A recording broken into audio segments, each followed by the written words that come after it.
Welcome students, welcome to AIR Gurukul. My name is Rohit Srivastava और इस session में हम लोग हीट इंजन बेसिक्स के बारे में पढ़ेंगे। Okay, so let's begin the session.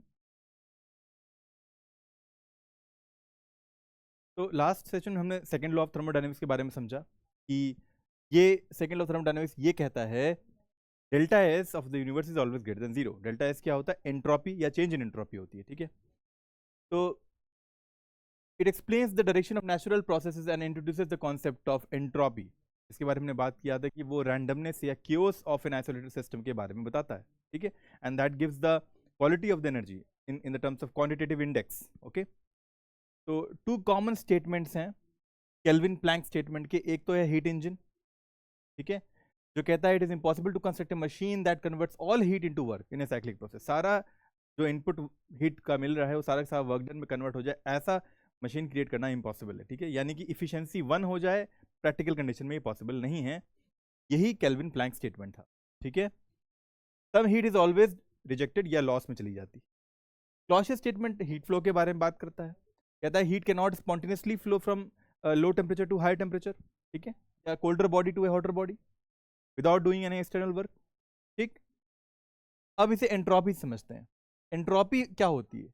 It is a measure of disorder और randomness in a system. Okay, and for any real process entropy of the universe always greater than zero, या increase ही करती है। ठीक है, और जिसको हम लोग ऐसे शो करते हैं, greater than equal to zero. ठीक है, जीरो इक्वल भी नहीं होती है, ग्रेटर देन ही होती है। ठीक है, अच्छा, हीट इंजन बेसिक्स में ये भी इंपॉर्टेंट है समझना कि a heat engine is a device that converts heat energy into mechanical work. Main उद्देश्य जो होता है हीट इंजन का, ठीक है, उसका यही होता है कि जो भी हीट सप्लाई हम दे रहे हैं इनपुट में, वो उससे कुछ वर्क करके दे, मैकेनिकल वर्क करके दे। ठीक है, जैसे तुमने देखा होगा स्टीम इंजन को, उसमें क्या करते हैं, कोयला डालते हैं और भट्टी में, और उसमें से आग निकल रही होती है, और जो हीट डेवलप होती है हाई अमाउंट ऑफ हीट, वही टरबाइन, वही स्टीम जो जनरेट होती है, वही इंजन को रन कराती है ना, उसी से ट्रेन मूव करती है। वर्क कर रही है कि नहीं कर रही है? वो भी एक तरह का हीट इंजन ही है। तो हीट इंजन का पर्पज सिर्फ इतना सा होता है कि it converts heat energy into the mechanical work. अब हीट इंजन काम कैसे करती है? It typically a typical heat engine operates between two reservoirs. यहाँ दो रिजर्वॉयर्स होंगे। एक रिजर्वॉयर होता है हॉटर रिजर्वॉयर, एक होता है कोल्डर रिजर्वॉयर, जिसको एक को कहते हैं सोर्स, एक को कहते हैं सिंक। तो मैंने एक हॉट रिजर्वॉयर बना दिया यहाँ पे, तो कह दिया सोर्स, और यहाँ पर एक कोल्डर रिजर्वॉयर बना दिया जिसे कह दिया सिंक। ठीक है, सप्लाईज हीट, जो हमारा हॉट रिजर्वॉयर है वो हीट सप्लाई करता है। ठीक है, इसको मान लो QH इसने सप्लाई किया, और जो कोल्डर रिजर्वॉयर है सिंक, उसने वो हीट एब्जॉर्ब की। ठीक है, तो ऑब्वियस सी बात है, ये हॉटर रिजर्वॉयर है, हॉट हाई टेम्परेचर पे है, तो हीट फ्लो जो होगी सोर्स से सिंक की तरफ ही होगी ना। अब क्योंकि QH इसने सप्लाई की है, उसने QC एब्जॉर्ब की है, QH एब्जॉर्ब नहीं की है, यानी कुछ ना कुछ लॉस हुआ है। बिकॉज अगर QH रिलीज किसने और इसने QH ही एब्जॉर्ब कर ली होती, तब तो कोई वर्क डन, आई मीन कोई लॉस नहीं माना जाता। लेकिन यहाँ पर QH दोनों अलग हैं। QH रिलीज की है और QC एब्जॉर्ब की है, यानी कि सेम नहीं है, यानी कुछ ना कुछ लॉस जरूर हो रहा है, और उस लॉस को हम समझेंगे। लेकिन देखो, इंजन प्रोड्यूसेस वर्क, जो इसने सिंक में पाया एनर्जी QC, उसी के बेसिस पे ये वर्क करेगी, अब मैकेनिकल वर्क। ठीक है, तो साइकिल रिप्रेजेंटेशन कुछ ऐसा है कि QH माइनस QC ही जो होगा वर्क डन होगा, जो हीट सप्लाई की गई सोर्स के द्वारा, और जो उसको एब्जॉर्ब हुई QC, उसका डिफरेंस ही जो है वही लॉस में कन्वर्ट हो रहा है ना, और वही लॉस एक्चुअली वर्क डन में कन्वर्ट हो रही है। ठीक है, तो not all heat becomes work because of the second law. सारा का सारा हीट जो है वर्क में कन्वर्ट नहीं होता है।